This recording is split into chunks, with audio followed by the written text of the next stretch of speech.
Hi everyone, we're going to use the principle of mathematical induction to show that the given statement is true for all natural numbers n. This one is a little different than the ones we've been doing. So basically, we're going to check for n equals 1. So if we check for condition 1, we get n equals 1. So if x is greater than 1, then x to the first power, which equals x, is also greater than 1. So that's how you would set that up. And if you look at this, look at it, it seems obvious, right? If x is greater than 1, so say it's 2, 2 is greater than 1, so 2 to a certain power is going to be greater than 1. When you raise something to a certain power, it just gets bigger and bigger. But we still have to prove this. So we're going to assume that for some natural number k, that x is greater than 1.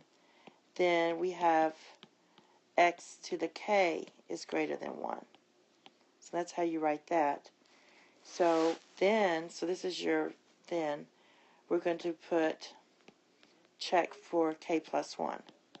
So that would be the next term. So x squared, x cubed, x to the fourth, x to the fifth, all that would be greater than 1.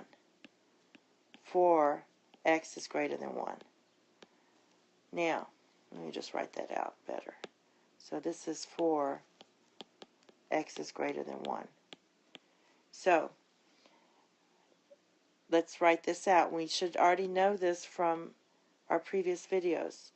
X to the k plus 1 is the same as saying x to the k times x. Remember, we've already went over this part. If you plug in for k, you'll get the same values. So we know this is greater than 1 times x, which means that with x, so we have our assumption here, right here. So if we have 1 times x, that means x is greater than 1. Okay? And just from here, x to the k is greater than 1. So conditions 1 and conditions 2 are satisfied.